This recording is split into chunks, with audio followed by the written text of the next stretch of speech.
જય શ્રી કૃષ્ણ. રાધે રાધે. નમસ્કાર દર્શક મિત્રો, સ્વાગત છે તમારું સોનલ ડિવાઇન ભક્તિ ચેનલ ઉપર. શું તમે જાણો છો કે દર 3 વર્ષે માત્ર એક જ વાર આવતી એક એવી એકાદશી છે જે સામાન્ય માણસને પણ રાજા જેવું સુખ અને સમૃદ્ધિ અપાવી શકે છે? શાસ્ત્રોમાં એકાદશીને દુર્લભ અને પરમ સિદ્ધિ આપનારી કહી છે. જી હા, આજે આપણે વાત કરી રહ્યા છીએ અધિક માસના કૃષ્ણ પક્ષની પરમા એકાદશી વિશે, જેને કૃષ્ણ એકાદશી પણ કહેવામાં આવે છે. પણ શું તમે જાણો છો કે આ એકાદશીનું વ્રત ખુદ ભગવાન કૃષ્ણએ પાંડવોને રાખવા માટે કહ્યું હતું?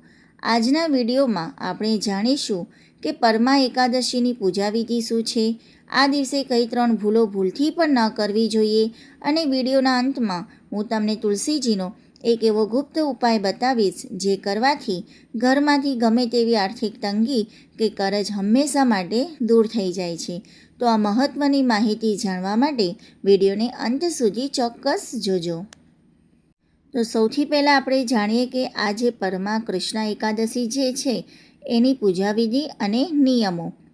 પહેલું, સ્નાન અને સંકલ્પ. એકાદશીના દિવસે સવારે વહેલા ઉઠી સ્નાન કરો અને ભગવાન વિષ્ણુ તથા માતા લક્ષ્મી સમક્ષ વ્રતનો સંકલ્પ લો. નંબર 2, પંચામૃત સ્નાન. ભગવાન વિષ્ણુ કે બાલકૃષ્ણની મૂર્તિને દૂધ, દહીં, ઘી, મધ અને ખાંડ એટલે કે પંચામૃતથી સ્નાન કરાવો.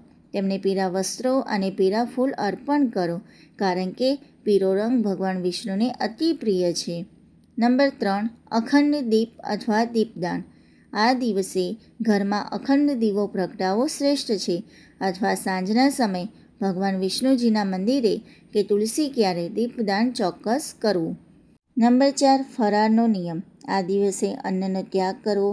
ફરાહાર કે દૂધનું સેવન કરી શકાય. જો નિર્જરા વ્રત ન થઈ શકે તો શરીરને કષ્ટ આપ્યા વિના સાત્વિક રીતે વ્રત કરવું. હવે આપણે કથા જોઈએ. કૃષ્ણ એકાદશી, પરમા એકાદશી.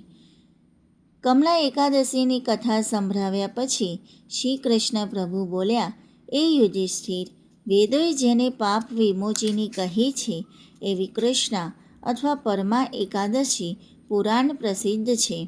પૂર્વે ભૃગુપુરમાં તિલક નામે ગરીબ કર્મકાંડી બ્રાહ્મણ રહેતો હતો. એક સાંધે ત્યાં 13 તૂટે એવી સ્થિતિ પતિ પત્ની બંને પેટે પાટા બાંધીને ગુજરાન ચલાવે. ગરીબીનો પાર નહીં, પણ બ્રાહ્મણી ઘણી સમજુ અને ડાહી, ધર્મ ધ્યાનમાં માનનારી, પતિને કોઈ વાતે ઓછું ન આવવા દે, વળી આંગણે આવેલાની યથાશક્તિ સરભરા કરે. પત્નીનો ભક્તિભાવ જોઈને બ્રાહ્મણ દુઃખી દિલે વિચારવા લાગ્યો કે અરે રે, આવી પ્રતિવ્રતા નારીને મારા કારણે દુઃખમાં સબડવું પડે છે. એને સુખી કરવા મારે આ ઉંમરે પણ પરદેશ કમાવા જવું જોઈએ.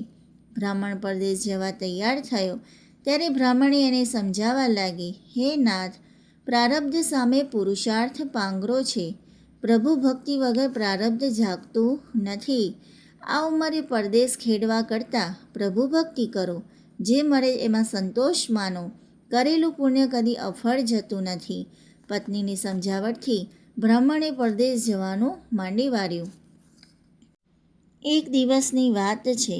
બ્રાહ્મણી બપોરે જમવા બેઠા એ વખતે એક ઋષિ પધાર્યા. બંને ઋષિનો સત્કાર કર્યો, દર્ભનું આસન દઈ ચરણામૃત લીધું. પતિ પત્નીની સેવા ભાવનાથી પ્રસન્ન થયેલા ઋષિ બોલ્યા, હે નરનારી, તમે ધર્મનિષ્ઠ હોવા છતાં પૂર્વજન્મના કર્મોના લીધે દારૂણ ગરીબીમાં સબળો છો. એમાંથી જો તમારે મુક્ત થવું હોય તો પવિત્ર પુરુષોત્તમ માસની કૃષ્ણ એકાદશીનું વ્રત કરો. આ દિવસે ઉપવાસ કરી પ્રભુ ભક્તિ કરવી, રાત્રે જાગરણ કરવું. સત્યયુગમાં રાજા હરિશ્ચંદ્ર વ્રતના પ્રભાવે સર્વ કસોટીમાંથી પાર ઉતર્યા હતા. વળી કુબેરે આ વ્રત કરતાં ભંડારીનું પદ પ્રાપ્ત કરેલું. માટે હે દંપતી, આ મહાપુણ્યશાળી વ્રત કરો, તમારા સકળ મનોરથ સિદ્ધ થશે. ઋષિ તો માર્ગ ચીંધીને પોતાના રસ્તે ગયા. એમ કરતાં પવિત્ર પુરુષોત્તમ માસની કૃષ્ણ એકાદશી આવી. વિપ્ર દંપતીએ પૂર્ણ શ્રદ્ધાભાવે વ્રત કર્યું. એના પ્રભાવે પ્રાતઃકાળે એમના ઘરમાં હીરા મોતીનો વરસાદ થયો. વિપ્ર દંપતીની આંખમાં હર્ષના આંસુ આવી ગયા. પછી બંને જીવ્યા ત્યાં સુધી પ્રભુ ભક્તિ કરતા રહ્યા. હે પુરુષોત્તમ પ્રભુ, તમે જેવા બ્રાહ્મણ બ્રાહ્મણીને ફળ્યા એવા કૃષ્ણ એકાદશીનું વ્રત કરનાર સર્વને ફળજો.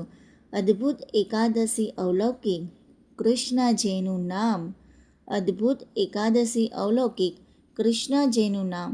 દુઃખ દારિદ્ર સઘળા ટરે, પ્રાપ્ત થાય પુણ્યધામ. તો દર્શક મિત્રો, આ હતી પરમા એકાદશીની 11ની કથા. ઓકે, હવે આપણે જોઈએ કે સ્ટાર્ટિંગમાં મેં જે ખાસ ઉપાય કહ્યો હતો કે જે મેં વિડીયોની શરૂઆતમાં તમને પ્રોમિસ કર્યો હતો, ચમત્કારી ગુપ્ત ઉપાય. તો એ ઉપાય શું છે સાંભળો.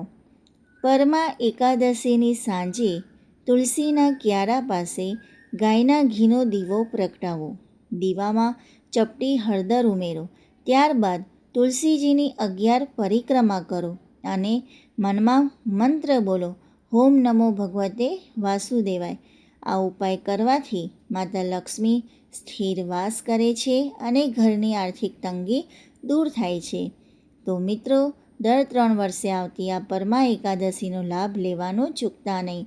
આશા રાખું છું કે આ માહિતી તમને ખૂબ ગમી હશે.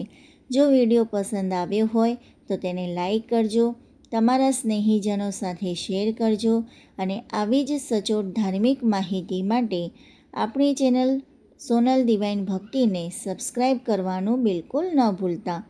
કોમેન્ટમાં જય શ્રી કૃષ્ણ જરૂર લખજો. મળીએ આગલા વિડીયોમાં.